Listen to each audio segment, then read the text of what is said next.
आता आपण चालू घडामोडी 2025च्या ह्या बघणार आहोत. पहिला प्रश्न, जगातील 7 खंडातील सर्वोच्च उंचीचे शिखर सर करणारी सर्वोच्च युवा महिला कोण बनली? तिचं नाव आहे काम्या कार्तिकेयन. पेस कोडिंग एक्सपेरिमेंटचे यशस्वी प्रक्षेपण करणारा भारत हा जगातील कितवा देश ठरला? 4था. 2025 मध्ये एकूण किती पद्म पुरस्कार जाहीर करण्यात आले? बघा 139. त्याच्यामध्ये पद्मभूषण 7, पद्मविभूषण 7, पद्मभूषण 19 आणि पद्मश्री 113 असे यांची टोटल काय 139. त्याच्यानंतर प्रश्न, ज्येष्ठ मराठी अभिनेते अशोक सराफ यांना नुकताच कोणता पुरस्कार जाहीर झाला? कोणता पुरस्कार? पद्मश्री.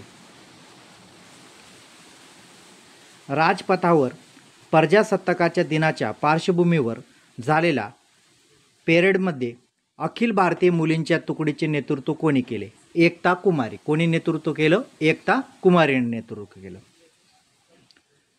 माता मिल्क बँकेच्या माध्यमातून बालकांना चांगलं आरोग्य लाभ देणारे महाराष्ट्रात राज्य देशात महाराष्ट्र राज्याचा देशात कितवा क्रमांक आहे? कितवा क्रमांक आहे माता मिल्क बँकेच्या माध्यमातून? तर 2ऱ्या क्रमांकाला महाराष्ट्र आहे. माता मिल्क बँक चालवण्यात कोणते राज्य देशात प्रथम स्थानी आहे? माता मिल्क बँक चालवण्यात देशातील कोणतं राज्य प्रथम स्थानी आहे? राजस्थान. FIDA बुद्धिबळ विश्वचषक 2025चे आयोजन कोणत्या देश करणार आहे? 2025चे आयोजन कोण करणार आहे? तर भारत करणार आहे. महिला महाराष्ट्र केसरी 2025ची स्पर्धा कोणी जिंकली? भाग्यश्री फंड. प्रजासत्ताक दिनानिमित्त कोणत्या कल्पनेवर आधारित चित्ररथाचे देखावे सादर करण्यात आले? कशाचे देखावे? कोणत्या चित्ररथाचे देखावे सादर करण्यात आले? सुवर्ण भारत वारसा आणि विकास यांचे देखावे साजरे करण्यात आले.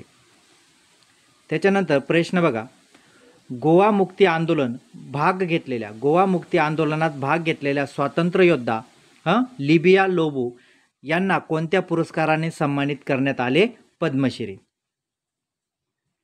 राष्ट्रपती द्रौपदी मुर्मू यांनी सुरक्षा दलातील किती कर्मचाऱ्यांना लष्करी सन्मान जाहीर केला? किती केलं? 93 जणांना लष्करी सन्मान जाहीर केले आहेत. किती कर्मचाऱ्यांना? 93. आता बघा, या संबंधी सगळी PDF तुम्हाला मिळून जाईल.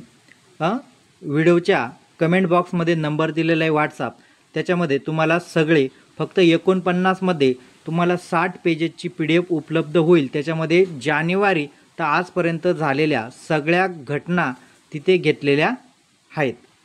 त्यामुळे विद्यार्थ्यांनी जे एक्झाम असतात जे IBPS जे घेतं त्याला चालू घडामोडीवरच प्रश्न विचारले जातात. त्यासाठी तुम्हाला फक्त 49 मध्ये तुम्हाला ही नोट्स उपलब्ध आहे. 60 पेजेस, 1000पेक्षा जास्त प्रश्न तुम्हाला तिथे उपलब्ध होतील.